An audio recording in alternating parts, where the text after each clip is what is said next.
Dear students, welcome again in our class. Today we are going to discuss about the past tense.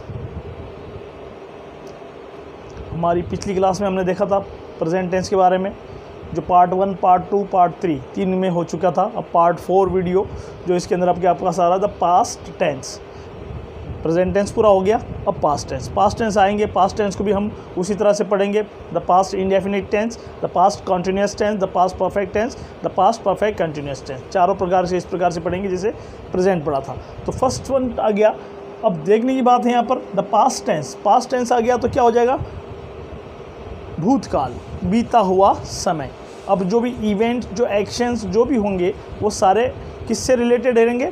Past time से या past event से related रहेंगे, बीते हुए समय से रिलेटेड रहेंगे. तो इसका मतलब क्या होगा? The past tense denotes an action that is to be done in the past time. भूतकाल ऐसे कार्य को दर्शाता है जो बीते हुए समय में कार्य हुआ था. बीते हुए समय में ही उसको होना था. तो इस प्रकार से आएंगे तो द पास्ट इंडेफिनिट टेंस, जैसे कि नाम से ही समझ जाएंगे. इंडेफिनिट अनिश्चित, तो अनिश्चित रहेगा. अनिश्चित क्या रहेगा? टाइम ऑफ एक्शन अनिश्चित रहेगा. इसको एक और भाषा में कह सकते हैं हम simple, the simple past tense भी कहते हैं. इंडिकेशन के अंदर संकेत, इंडिकेशन क्या आएगा? ये दर्शाता है. मैं क्या है कि इसके बारे में थोड़ा इंट्रोडक्शन हल्का से मिल जाता है आपको. Action showing a particular point of time in the past. ऐसे कार्य जो पास्ट में, बीते हुए समय में एक पर्टिकुलर पॉइंट ऑफ टाइम को दर्शाते हैं. यानी कार्य हुआ था, कब हुआ था? बीते हुए समय में हुआ था, भूतकाल में हुआ था, लेकिन एक पर्टिकुलर समय में. जैसे उसका जन्म 1990 में हुआ था. जन्म तो हुआ था, कब हुआ था? पर्टिकुलर टाइम क्या दिखा रहा? इन 1990. इस प्रकार से हो जाएगा. और हैबिट्स ऑफ पास्ट टाइम, बीते हुए समय की आदतें, वो भी जो है पास्ट इवेंट्स को दर्शाते हैं. अब आते हैं रिकॉग्निशन के अंदर पढ़ेंगे हम था, थी, थे, या कई बार ऐसे देखा जाता है या ये भी आता है. या ये तो अमूमन काम नहीं आते, लेकिन था, थी, थे, जिस हिंदी वाक्यों के अंत में था, थी, थे आएंगे वो पास्ट इंडेफिनिट को इंडिकेट करते हैं. फिर उसके बाद अगला जो आता है एडवर्बियल्स. ये वापस वही पॉइंट है जो आपके एग्जामिनेशन बेस्ड क्वेश्चन को हल करने में काम आते हैं. एडवर्बियल्स के अंदर सबसे ये वर्ड आएंगे. इसमें आएगा एस्टरडे बीता हुआ कल, एगो ये भी पहले, last night, last month, last week, last year, last से जुड़ा हुआ कोई भी शब्द आ जाए. वंस इन 2010, यानी 2010 ये जो ईयर है, अभी जब we are living in 2021. Time क्या है हमारा? ईयर. अभी हम जो है इसको 2021 में है, लेकिन 2021 से जितने भी ईयर बीत चुके हैं वो सारे पास्ट टाइम को इंडिकेट करते हैं. जैसे 2020, 2019, 2018, 2017, 1990, 1948, 1947 वगैरह. ये सारे जो भी आएंगे बीते हुए जितने भी जिस समय हम पढ़ रहे हैं, जिस समय हम जी रहे हैं, जिस सन में हम जी रहे हैं, वो तो हो जाएगा प्रेजेंट. उससे पहले वाला जो भी आ जाएगा वो सारा क्या हो जाएगा? पास्ट. लेकिन ध्यान रखने वाली बात है, प्रीपोजिशन इन लगा हुआ रहेगा. इन 2010 या as soon as, no sooner did, etcetera, ये इसके हो जाएंगे एडवर्बियल्स. आगे चलेंगे हेल्पिंग ऑफ के अंदर डिड.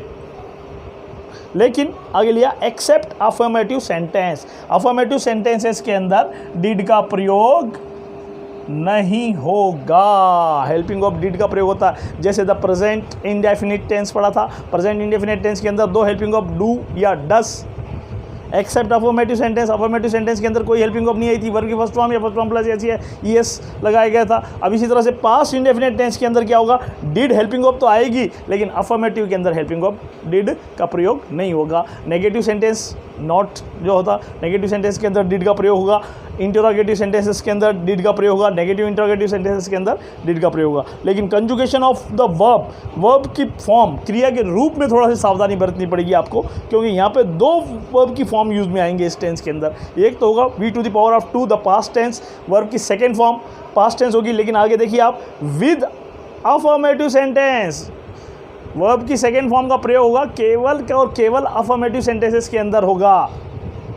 जैसे डिड का प्रयोग अफर्मेटिव सेंटेंस के अंदर नहीं होगा, नेगेटिव में होगा, इंटरोगेटिव में होगा, नेगेटिव इंटरोगेटिव में होगा। जब अफर्मेटिव में नहीं होगा तो अफर्मेटिव के अंदर वर्ब की सेकेंड फॉर्म। और जहाँ पे डिड का प्रयोग होता है नेगेटिव में होगा, इंटरोगेटिव में होगा, नेगेटिव इंटरोगेटिव में होगा। जब इन तीनों में होगा जिसके साथ डिड का प्रयोग होता है वहाँ पर वर्ब की फर्स्ट फॉर्म का प्रयोग हो जाएगा, V to the power of 1 the present tense except affirmative sentence, affirmative वाक्यों को छोड़कर। इस बात का ध्यान रखेंगे। आगे formation of past indefinite tense में देखते हैं।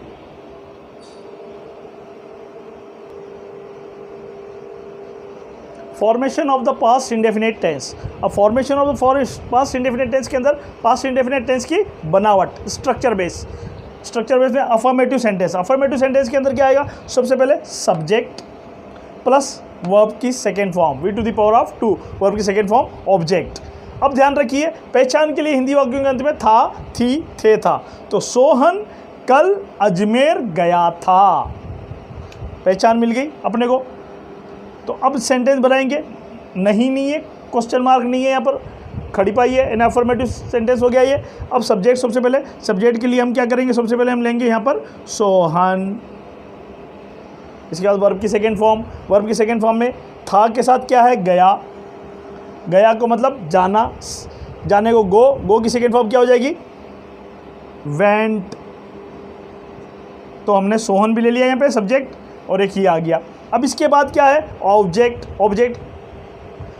ऑब्जेक्ट के अंदर, ऑब्जेक्ट जो लो पोर्शन के अंदर आप मान लीजिए कॉम्प्लीमेंट आ जाएगा, एडवर्बियल आ जाएंगे, एक्सेट्रा जो भी हो जाए वो आ जाएंगे। लेकिन एक सिंपली फॉर्मेशन के लिए ये इस तरह से फॉलो करेंगे तो जल्दी हो जाएगा। अब जैसे सोहन वेंट आ गया, अब गो आया। जब मैंने बताया गो जब वर्ब आता है, चाहे गो आ जाए, चाहे वेंट आ जाए, चाहे गॉन आ जाए, उसके बाद अगर सेंटेंस आगे जारी रहता है तो हमें टू अपने आप को प्रीपोजिशन लगा देना पड़ेगा। तो हमने यहाँ लगा दिया मोहन वेंट टू। इसके बाद अब बचा क्या? एक तो बचा कल, दूसरा बच्चा अजमेर, दो टुकड़े बचे। तो इनको हम क्या करेंगे? रिवर्स बैक स्टेज में आएंगे। पहले अजमेर आएगा, फिर उसके बाद क्या आएगा? कल आएगा। तो अजमेर, मोहन वेंट टू अजमेर। अब कल का मतलब था आ गया तो बीता हुआ कल होगा, yesterday full stop. Mohan went to Ajmer yesterday. अब इसी तरह से नेगेटिव बनाएंगे। नेगेटिव के अंदर ध्यान रखेंगे हम, नेगेटिव के अंदर एक बात है, नेगेटिव के अंदर हेल्पिंग वर्ब का प्रयोग हो जाएगा। क्या? डिड हो जाएगा। तो वर्ब की जो सेकेंड फॉर्म हो जाती है फर्स्ट फॉर्म में चेंज हो जाएगी। तो इसी से देखिए आप ऐसे स्ट्रक्चर बन जाएगा, subject plus helping verb plus not, क्योंकि नॉट का स्थान तीसरा, हेल्पिंग वर्ब में डिड आ जाएगा। और वर्ब की फर्स्ट फॉर्म जो सेकेंड फॉर्म होती है वो फर्स्ट फॉर्म में बदल जाएगी, क्योंकि हेल्पिंग वर्ब डिड का प्रयोग हो रहा है। तो ऑब्जेक्ट इसी को कैरी फॉरवर्ड करेंगे तो क्या हो जाएगा? सोहन, ध्यान से देखना आप, लेकिन यहाँ पे हेल्पिंग वर्ब डिड, सिंगुलर हो चाहे प्लूरल हो, सभी के लिए डिड आया, सिंगल ही है इसलिए। अब तीसरा स्थान नॉट, डिड नॉट। अब ये वर्ब की first form, went second form है यहाँ पर, हम इसको फर्स्ट फॉर्म में चेंज करें, क्या हो जाएगा? Go to Ajmer yesterday, Mohan did not go to Ajmer yesterday full stop. Negative sentence है।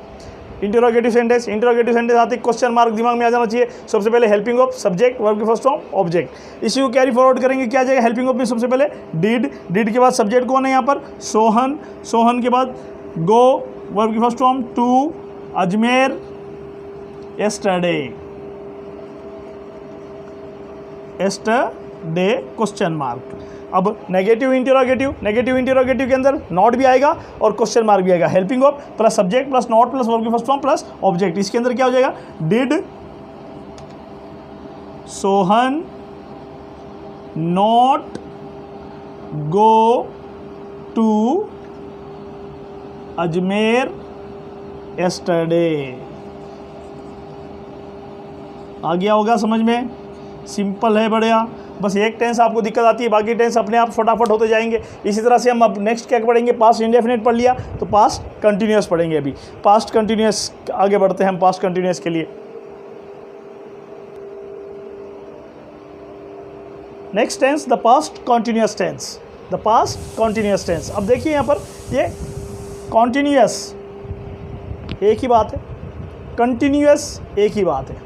एक्सेंट का फ़र्क है, अमेरिकन एक्सेंट, ब्रिटिश एक्सेंट में कंटिन्यूअस, अमेरिकन एक्सेंट कॉन्टिन्यूअस, दोनों उच्चारण एक ही बात है। The past continuous tense, continue जारी रखना, कॉन्टिन्यूस जारी रहने वाला, जैसे प्रेजेंट पढ़ा था हमने, प्रेजेंट कॉन्टिन्यूस टेंस किस जारी रखने वाला था, काम का समाप्त होने का कोई लक्षण पाए नहीं जाते, काम जारी रहता है, लेकिन प्रेजेंट कंटिन्यूस में था। अब पास्ट में पढ़ेंगे तो past continuous tense, past continuous में क्या, ऐसा कार्य जो बीते हुए समय जारी रहा था, बीते हुए समय में यानी भूतकाल में उस कार्य के समाप्त होने के लक्षण या समाप्त होने के संकेत नहीं मिले थे। जैसे मान लीजिए कल आप गए थे बाज़ार या कल आप मैदान में गए थे, मैदान में गए तो क्या हुआ था, राहुल क्रिकेट खेल रहा था। कल गए थे शाम को आप, कल शाम राहुल को देखा आपने, राहुल क्या कर रहा था, क्रिकेट खेल रहा था। कहाँ पर खेल रहा था, मैदान में खेल रहा था। कब खेल रहा था, कल खेल रहा था, यानी कल यानी पास्ट टेंस में, पास्ट टेंस में वो काम हो रहा था, खेलने के काम राहुल के द्वारा हो रहा था, लेकिन खेल समाप्त नहीं हुआ था राहुल का। तो बीते हुए समय में घटना हुई थी राहुल के खेलने की, राहुल खेल रहा था, राहुल जब खेल रहा था तो वो खेलने वाला काम समाप्त नहीं हुआ था। ऐसा काम जो भूतकाल के अंदर हो रहा था, जारी था, जिसके समाप्त होने के लक्षण नहीं पाए जाते। तो इंडिकेशन के अंदर इसमें ये कह रहा है, actions showing continuity in the past time, ऐसे कार्य जो बीते हुए समय में कंटिन्यूटी, निरंतरता को दर्शाते हैं। इट मीन्स, इसका अर्थ क्या हुआ, an action that was happening at some point of time in the past, एक ऐसा कार्य पास्ट में, बीते हुए समय में, इन द पास्ट, पार्ट में, सम पॉइंट ऑफ टाइम, कुछ निर्धारित समय में, यानी कल मैं जब गया था, जब मैं गया था राहुल खेल रहा था, निर्धारित समय हो गया, कुछ निर्धारित समय पर मैं जब गया था तब खेल रहा था। इसका मतलब ये थोड़ी हमेशा खेल रहा होगा, लेकिन कुछ निर्धारित समय में कार्य जारी था। लेकिन वहाँ पे देखो आप, पास्ट इंडेफिनिट में पर्टिकुलर पॉइंट ऑफ टाइम है, यहाँ पे सम पॉइंट ऑफ टाइम है, बीते हुए समय ऐसे हो रहा था। अब रिकॉग्निशन के अंदर क्या हुआ, रहा था, रही थी, रहे थे, सिंपल है। पास्ट टेंस आदि था आ गया, था तो जुड़ा हुआ गया, रहा था, रही थी, रहे थे आदि हिंदी वाक्यों के अंत में आएंगे। एडवर्बियल्स के अंदर व्हाइल, एडवर्बियल्स मेन पॉइंट वापस रिपीट कर रहा हूँ मैं, एडवर्बियल्स को तो आपको अच्छी तरह से फिंगर टिप्स से याद रखना है। व्हाइल, व्हाइल आ गया, जबकि व्हाइल आ गया, ये मेन ये है इसका कीवर्ड पास्ट इंडेफिनिट का, पास्ट कंटिन्यूअस टेंस का मेन कीवर्ड है व्हाइल। व्हाइल आ गया, व्हाइल के बाद at that time, at that moment, those days, then और व्हेन को देखिए मैंने यहाँ पर क्या कर रखा है, इस व्हेन को मैंने बॉक्स में बना रखा है। तो व्हेन क्या होता है, पास्ट कंटिन्यूअस में भी आएगा, पास्ट परफेक्ट में भी आएगा। आप बच्चे कंफ्यूज हो जाएंगे कहाँ पे कंटिन्यूअस में कैसे करेंगे, परफेक्ट में कैसे करेंगे, वो मैं आपको एग्जामिनेशन बेस्ड क्वेश्चन जब हल करने की टिप्स सिखाऊंगा यहाँ पर, तो उस समय आपको बता दूंगा। तो एक्सेट्रा आदि ये हो गए। अब हेल्पिंग वर्ब के अंदर वाज या वर, सिंगुलर सब्जेक्ट के साथ वाज, प्लूरल सब्जेक्ट के साथ वर, आई के साथ वाज, यू के साथ वर। ये तो कॉमन सी चीज़ पहले पढ़ी हुई होगी आपने। Conjugation of the verb, conjugation of the verb के अंदर वर्ब की V to the power of 4 यानी वर्ब की फोर्थ फॉर्म, वर्ब की first form plus I N G, the present participle, इसे हम प्रेजेंट पार्टिसिपल कहते हैं। ये तो हो गए इस हम पास्ट कंटिन्यूअस टेंस के बारे में सामान्य जानकारियाँ। अब हम formation of past continuous tense structure के माध्यम से पढ़ते हैं। Formation of the past continuous tense, formation of the past continuous tense structure based, structure में हम देखेंगे इसको। सबसे पहले अफर्मेटिव सेंटेंस, अफर्मेटिव सेंटेंस के अंदर subject plus helping verb plus verb की फोर्थ फॉर्म प्लस ऑब्जेक्ट।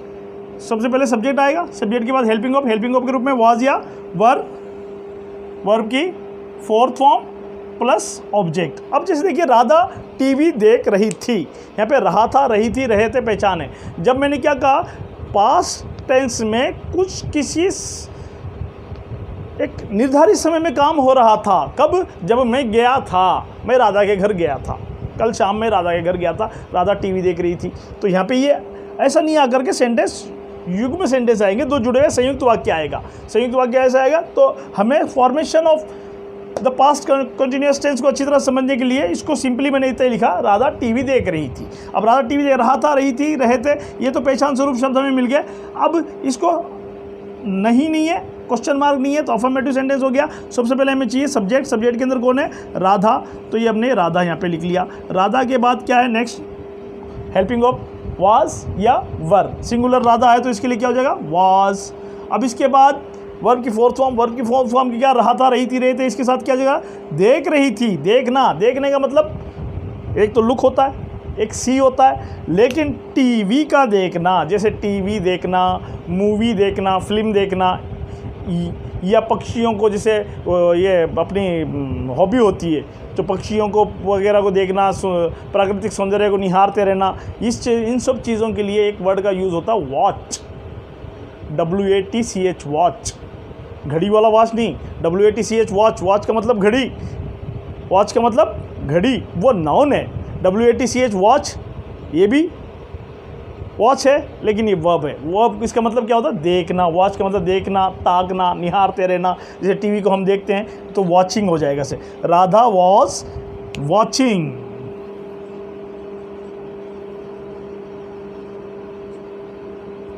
क्या, the TV,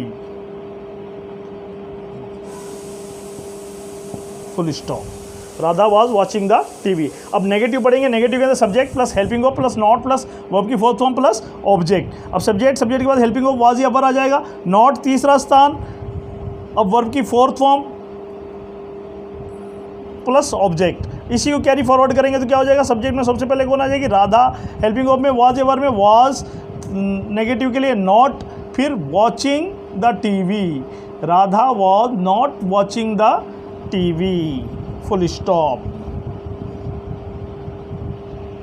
next interrogative sentence, interrogative sentence आते क्वेश्चन मार्क, सबसे पहले हेल्पिंग वर्ब आएगा, सब्जेक्ट प्लस वर्ब की फोर्थ फॉर्म, फिर ऑब्जेक्ट। अब हेल्पिंग वर्ब के रूप में वाज या वर, अब इसी को सेंटेंस को हम बनाएंगे वापस, तो क्या हो जाएगा, सबसे पहले वाज राधा के हिसाब से, हेल्पिंग वर्ब राधा, फिर उसके बाद वर्ब की fourth form watching the TV, last में question mark.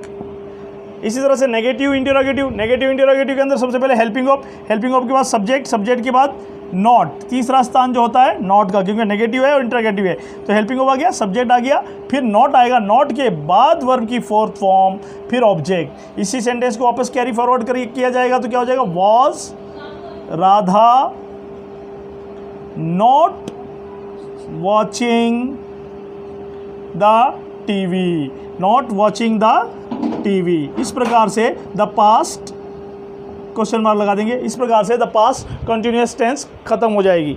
Past continuous tense खत्म होने के बाद अब आगे हम पढ़ेंगे next tense, the past perfect tense.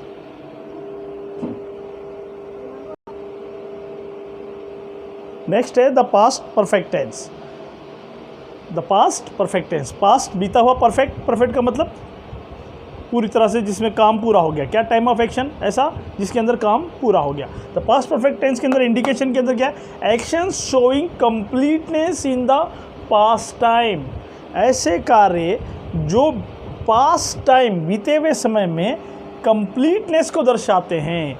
कार्य तो होगा बीते हुए समय, पास्ट टेंस है तो पास्ट टाइम ही आएगा, बीते हुए समय में कार्य हुआ, लेकिन उन कार्य में कंप्लीटनेस पाया जाता है, कार्य बीते हुए समय में भूतकाल में पूरा हो गया था। इट मीन्स, इसका अर्थ क्या हुआ, an action that has been completed in the past time, एक ऐसा कार्य जो बीते हुए समय में भूतकाल में पूरा हो चुका था, यानी कार्य की पूरा होने की, कंप्लीटनेस की, परफेक्टनेस की बात झलक पड़ती है। रिकॉग्निशन के अंदर चुका था, चुकी थी, चुके थे आदि आएंगे।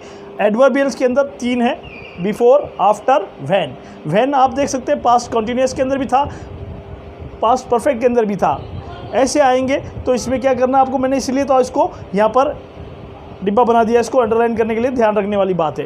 हेल्पिंग वर्ब के अंदर हैड और conjugation of the verb V to the power of 3, यानी वर्ब की third form, the past participle. इसके बाद हम इसी के द पास्ट परफेक्ट टेंस के फॉर्मेशन स्ट्रक्चर से समझेंगे अभी आगे।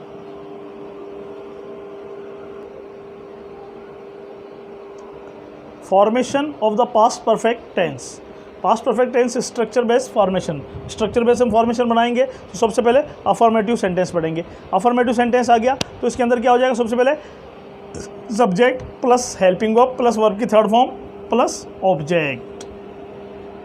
यहाँ पे हेल्पिंग वर्ब आया, हेल्पिंग वर्ब के रूप में ध्यान रखने वाली बात है, क्या आएगी हेल्पिंग वर्ब में, हैड, हेल्पिंग वर्ब में हैड आ जाएगा और वर्ब की थर्ड फॉर्म। जैसे मैं अपना गृह कार्य कर चुका था, चुका था, चुकी थी, चुके थे, ये पहचान स्वरूप शब्द हमें मिल गए। चुका था, चुकी थी, चुके थे, ये हमें पहचान स्वरूप शब्द मिल गए। इसकी बेस पे हम बनाएंगे तो सेंटेंस हो जाएगा। बनेगा कैसे बनेगा देखिए आप। सबसे पहले सब्जेक्ट, सब्जेक्ट में कौन है? मैं के लिए क्या आ जाएगा यहाँ पर? आई। हेल्पिंग ऑफ हैड, सिंगुलर हो चाहे प्लूरल हो, कुछ भी हो, हैड हो गया। वर्ब की थर्ड फॉर्म चुका था, चुकी थी, इसके साथ क्या है? कर चुका था। करने को कहेंगे डू, डू की third form done, do, did, done. I had done. अब क्या है इसमें ऑब्जेक्ट वाले पोर्शन के अंदर? एक तो बचा गृह कार्य, एक हुआ अपना गृह कार्य। अब हम क्या करेंगे? रिवाइज, उल्टा चलेंगे। पहले होम गृह कार्य आएगा, फिर उसके बाद अपना आएगा। गृह कार्य के लिए क्या गया? आई हैड डन, सॉरी, अपना गृह कार्य सिंगल वर्ड होगा बेटा, सिंगल वर्ड होगा प्लीज, सॉरी मैंने इसको देखा नहीं। यहाँ पर अपना अलग और गृह कार्य अलग नहीं होगा, क्योंकि ये अपना गृह कार्य संबंध दिखाने के लिए आ रहा है यहाँ पर। तो अपना गृह कार्य कर चुका था, तो सिंगल वर्ड है, तो इसमें क्या हो जाएगा? अपना गृह कार्य my homework, I had done my homework. Homework को आप SW भी लिख सकते हैं, सिंगल वर्ड है, सॉरी ये हो गया था मेरे से। आगे देखिए नेगेटिव सेंटेंस। नेगेटिव सेंटेंस के अंदर subject plus helping of plus not plus verb की थर्ड फॉर्म प्लस ऑब्जेक्ट, ये स्ट्रक्चर यहाँ पर हो जाता है। इस स्ट्रक्चर के बेस पे हम इस सेंटेंस को कैरी फॉरवर्ड करेंगे तो क्या हो जाएगा? I subject, had helping of, not for negative, done verb की थर्ड फॉर्म, माई HW या my homework, full stop. I had not done my homework. Then third interrogative sentence. Interrogative sentence साथ ही mind में question mark आ जाना चाहिए, सवाल पूछा जाएगा। और इंटरोगेटिव सेंटेंस है यस नो टाइप वाला ये है, तो इसमें कैसे शुरू हो जाएगा? तो सबसे पहले helping of subject plus verb की थर्ड फॉर्म ऑब्जेक्ट, इसी को सेंटेंस को कैरी फॉरवर्ड करेंगे। सबसे पहले हेल्पिंग ऑफ के लिए क्या हो जाएगा? हैड, सब्जेक्ट में क्या आ जाएगा? I, had I done my HW question mark. इसी तरह से नेगेटिव इंटरोगेटिव के अंदर स्ट्रक्चर सबसे पहले हेल्पिंग ऑफ के बाद सब्जेक्ट के बाद नॉट के बाद वर्ब की थर्ड फॉर्म, फिर ऑब्जेक्ट। इसी सेंटेंस को कैरी फॉरवर्ड करेंगे तो हैड जो होता है क्या हो जाएगा? हेल्पिंग ऑफ में आ जाएगा। फिर सब्जेक्ट है, सब्जेक्ट में क्या है? आई, नॉट फॉर नेगेटिव सेंटेंस, अब वर्ब की थर्ड फॉर्म डन आ जाएगा। इसमें आगे बचे हुए पार्ट ऑफ सेंटेंस है माई HW, had I done my SW। इस प्रकार से द पास्ट परफेक्ट टेंस भी कंप्लीट हो जाता है। अब इसी बात पास्ट का लास्ट टेंस बचा एक है, वो है the past perfect continuous tense. अब इसको हम नेक्स्ट पढ़ेंगे।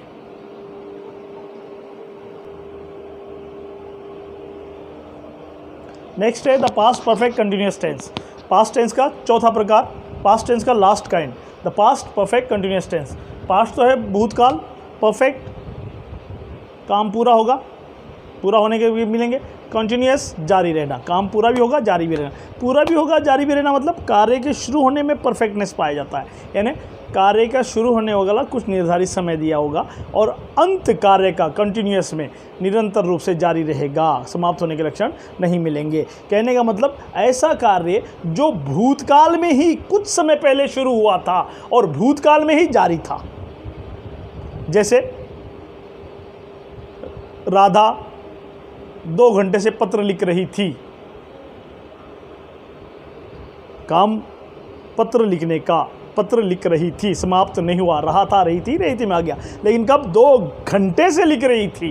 कार्य भूतकाल में ही कुछ समय पहले शुरू हुआ था और भूतकाल में ही कार्य जारी था। ऐसे कार्य को दर्शाता इंडिकेशन के अंदर आया showing an action that begins some time ago in the past time. ऐसे कार्य को दर्शाता है जो पास्ट टाइम में ही कुछ समय पहले शुरू हुआ था and was continued in the past time also, और पास्ट टाइम में भी जारी था, समाप्त होने के लक्षण नहीं पाएंगे। तो रिकॉग्निशन के अंदर रहा था, रही थी, रहे थे प्लस समय से। ध्यान रखना जब परफेक्ट और कंटिन्यूअस दोनों साथ आ गए तो समय से तो आएगा ही आएगा। समय से के लिए since for all, present perfect continuous tense के लिए भी since for all, past perfect continuous tense के लिए भी सिंस फॉर ऑल और फ्यूचर परफेक्ट कंटिन्यूअस टेंस, तीनों के लिए भी सिंस फॉर ऑल ही आएंगे। लेकिन अलग अलग बात है, ध्यान रखेंगे हम यहाँ पर। देखिए रहा था, रही थी, रहे थे प्लस समय से। समय से कौन सा? बीता हुआ समय आ जाएगा। यहाँ पे एडवर्बियल्स के अंदर क्लियर हो रहा है पॉइंट, एडवर्बियल जो मेन पॉइंट जो आपको याद करने वाला मेन पॉइंट है, इसके अंदर आपको क्लियर हो जाएगा। इसके अंदर सिंस फॉर ऑल याद रखेंगे, लेकिन साथ में क्या है प्लस पास्ट टाइम। अब आप कंफ्यूज हो जाओगे, present time, past time, future time कैसे पहचाने, वो आपकी टेंशन नहीं। जब एग्जामिनेशन बेस्ड क्वेश्चन को मैं सॉल्व कराने के लिए बोर्ड पर लूँगा आपके लिए, उस समय में आपकी सारी जो कन्फ्यूज़न होगा इसको मैं क्लियर कर दूंगा। तो आप इतना ध्यान रखिए, प्रेजेंट परफेक्ट कंटिन्यूअस टेंस के लिए since for all plus present time, past perfect continuous tense के लिए since for all plus past time. अब आगे पढ़ेंगे हम फ्यूचर परफेक्ट कंटिन्यूअस टेंस पढ़ेंगे तो यही होगा since for all plus future time या प्रेजेंट टाइम, दोनों होता मैं उसके नेक्स्ट टाइम उससे बता दूंगा, नेक्स्ट आगे चलेंगे तब, वो तो आगे की बात है, अभी नहीं करना है। हेल्पिंग वर्ब के रूप में had been, conjugation of the verb की fourth form V to the power of 4, it means verb की फर्स्ट फॉर्म प्लस आईएनजी, जिसे हम कहेंगे द प्रेजेंट पार्टिसिपल। अब हम लास्ट बट लीस्ट इस पास्ट टेंस की इसके फॉर्मेशन देखेंगे, the past perfect continuous tense के फॉर्मेशन के माध्यम से इसको थोड़ा और समझने का प्रयास करेंगे। Formation of the past perfect continuous tense structure based, structure के आधार पे हम देखेंगे formation past perfect continuous tense का कैसे बनेगा। अफर्मेटिव सेंटेंस के अंदर जो स्ट्रक्चर बनेगा वो होगा सबसे पहले सब्जेक्ट के बाद हेल्पिंग वर्ब के बाद वर्ब की fourth form I N G form plus object. अब इसके अंदर जो समय से वगैरह जो आ रहे हैं ना सिंस फॉर ऑल, वो ऑब्जेक्ट पार्ट ऑफ ऑब्जेक्ट के अंदर आ जाते हैं। अब जैसे सेंटेंस देखिए, राधा 5 बजे से अध्ययन कर रही थी, रहा था रही थी रहे थे आगे प्लस समय से होना ज़रूरी है। यहाँ पे रहा था रही थी रहे थे, केवल ये कि नहीं, केवल अगर रहा था रही थी रहे थे आगे तो पास्ट कंटिन्यूअस टेंस हो जाएगा, लेकिन उसके साथ समय से 5 बजे से प्रीपोजिशन से भी होना ज़रूरी है। यहाँ पर 5 बजे से अध्ययन कर रही थी, ये इसकी पहचान होगी। तो ये नहीं है, क्वेश्चन मार्क नहीं है, खड़ी पाई है ना, फुल स्टॉप है, तो अफर्मेटिव सेंटेंस हो गया। राधा 5 बजे से अध्ययन कर रही थी, तो इसका सिंपली बेस स्ट्रक्चर हो जाएगा। सबसे पहले सब्जेक्ट में कौन है यहाँ पर, राधा को हमने ले लिया। फिर उसके बाद हेल्पिंग वर्ब के रूप में क्या आएगा, हैड बीन, सिंगुलर हो चाहे प्लूरल हो, दोनों के लिए हैड बीन। अब आया वर्ब की फोर्थ फॉर्म, रहा था रही थी, कर रही थी, डूइंग स्टडी एक ही बात है, स्टडी कर रही थी, स्टडीइंग वो भी एक ही बात है, अध्ययन करना, हम क्यों नाम इसको ही ले लिया जाए पूरा डूइंग स्टडी के बजाय स्टडीइंग हो जाएगा, डूइंग स्टडी अगर कोई आप लिख देते हो इसको तो कोई हर्ज नहीं, सेंटेंस इनकरेक्ट नहीं है, सेंटेंस करेक्ट हो जाएगा। Radha had been doing study या राधा हैड बीन स्टडीइंग, अपने आप वो दोनों एक ही बात है। राधा हैड बीन स्टडीइंग हो गया, इसका कब से कर रही थी, 5 बजे से। अब 5 बजे से समय दिया है, लेकिन 5 बजे निश्चित समय है, पॉइंट ऑफ टाइम आता है, सिंस आ जाएगा, पीरियड ऑफ टाइम आएगा, फॉर आएगा। ये तो बहुत पहले छोटी क्लास में पढ़ लिया होगा आपने। 5 बजे से आ गया तो पॉइंट ऑफ टाइम आ गया, तो यहाँ पे क्या हो जाए, सिंस 5 बजे 5 o'clock या 5 AM 5 PM, सुबह का शाम का टाइम जो भी होता है वो, अब उस हिसाब से 5 बजे से दिया, घड़ी का टाइम हो गया निर्धारित समय, 5 o'clock लिख सकते हो। Radha had been studying since 5 o'clock, ये हो गया। अब नेगेटिव सेंटेंस, नेगेटिव आती है, नॉट आती है, आपको ध्यान रखना विशेष रूप से, क्योंकि नॉट का स्थान तीसरा होता है। यहाँ पे हेल्पिंग वर्ब अपने पास 2 है, हैड और बीन, तो बीच में नॉट आना चाहिए, तो इसलिए क्या हो गया, स्ट्रक्चर को खुला करके लिख दिया, subject plus had plus not plus been plus verb की फोर्थ फॉर्म प्लस ऑब्जेक्ट। इसी को कैरी फॉरवर्ड करेंगे तो क्या हो जाएगा, राधा हैड नॉट, तीसरा स्थान, been studying since 5 o'clock,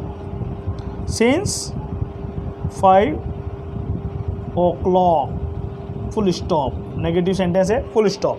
interrogative sentence, question mark आ जाएगा, क्वेश्चन मार्क आते भी क्या हो जाएगा, ये भी इसी तरह से स्ट्रक्चर को हम थोड़ा खुला करके लिख देंगे। पहले हेड आएगा plus subject plus been plus verb की फोर्थ फॉर्म ऑब्जेक्ट। अब इसी को सेंटेंस बनाएंगे तो क्या हो जाएगा, हैड राधा बीन, वर्ब की फोर्थ फॉर्म में क्या आ जाएगा, स्टडीइंग। इसमें क्या हो, पार्ट ऑफ ऑब्जेक्ट में सिंस 5 o'clock ऑब्जेक्ट तो नहीं है, लेकिन पार्ट ऑफ ऑब्जेक्ट है, question mark. Had Radha been studying since 5 o'clock। अब नेगेटिव इंटरोगेटिव सेंटेंस के अंदर इसको भी structure had plus subject plus not का स्थान तीसरा आ गया, प्लस बीन वर्ब की fourth form object. Had Radha not, फिर क्या हो जाएगा, been studying since 5 o'clock, since 5 o'clock। इस प्रकार से ये बन जाएगा। अब आपको एक बात बताते चलूँ यहाँ पर, इस प्रकार से आपकी टेंस तो ख़त्म होगी, पास्ट टेंस, सॉरी पूरी टेंस नहीं, फ्यूचर टेंस और बाकी है। पास्ट टेंस खत्म होगी, प्रेजेंट टेंस पूरी कंप्लीट होगी 4 और पास्ट टेंस पूरी होगी। अब आपको एग्जामिनेशन बेस्ड क्वेश्चन जो फिल इन द ब्लैंक्स और ऑब्जेक्टिव बेस्ड क्वेश्चन एबीसीडी वाले, ये मैंने प्रैक्टिस इसमें प्रेजेंट इंडेफिनेट के बाद आपको कराया नहीं, कोई दिक्कत नहीं। अब मैं क्या कर रहा हूँ, इसको आप ये जो प्रेजेंट टेंस भी हो गया, पास्ट टेंस भी हो गया, अब आगे एक फ्यूचर टेंस और ले लेंगे। इसी तरह से हम चारों एक साथ, जैसे बनती कोशिश ये करेंगे चारों एक साथ पढ़ने की। ये होने के बाद आपको धीरे धीरे एक क्लास में 2 क्लास में जैसे बन पड़ता है उस प्रकार से आराम से आपको कंसेप्ट भी समझ में आ जाए, पूरा आप अच्छी तरह से आप समझ भी लो और अच्छी तरह से आप भी मेरे साथ हल करो। 1-2 क्वेश्चन मैं बता दूंगा, बाकी सारे क्वेश्चन आप करेंगे, मुझे इतना तो उम्मीद है। अब उम्मीद करता हूं आपको यहां तक समझ में आ रहा होगा, लेकिन इसको बेटा की पॉइंट जो है ना 5 पॉइंट में प्रेजेंट इंडेफिनिट से लेके पास्ट परफेक्ट कंटिन्यूअस टेंस तक, जैसे इंडिकेशन आपको समझना है। अब उसके बाद नेक्स्ट पॉइंट है आपके पास रिकॉग्निशन पहचान वाली है, वो दिमाग में रखना, फॉर्मेशन बनाने का काम आएगा। नेक्स्ट 3rd पॉइंट है आपके पास जो आपके एडवर्बियल्स है। एडवर्बियल्स बहुत इंपॉर्टेंट पार्ट है। एडवर्बियल अगर याद हो गया तो आपको सब याद हो जाएगा। हेल्पिंग वर्ब वो याद रखना जरूरी है, उसको याद नहीं रखेंगे तो फिर आप क्या करोगे। फिर तीसरा पॉइंट है कंजुगेशन ऑफ द वर्ब। ये 3 तो बहुत मेन क्रूशियल पार्ट है, तो इनको याद अच्छी तरह से आप करेंगे, दिमाग में बिठाएंगे, समझेंगे और सेंटेंसेस बनाइए आप। अभी आपके पास जैसे कुछ जैसे एग्जामिनेशन बेस्ड क्वेश्चन नहीं आ रहे, होमवर्क नहीं आ रहे, तो फॉर्मेशन आना चाहिए आपके पास, जो वाक्य का रूपांतरण, ट्रांसफॉर्मेशन जैसे हिंदी में है, इसकी प्रैक्टिस करिए आप प्रेजेंट टेंस के और पास्ट टेंस के। प्रेजेंट और पास्ट पूरा हो गया, अब हम नेक्स्ट क्लास में फ्यूचर के बारे में पढ़ेंगे, उसके बाद एग्जामिनेशन बेस्ड क्वेश्चन पढ़ेंगे। ठीक है, थैंक यू, दैट्स ऑल।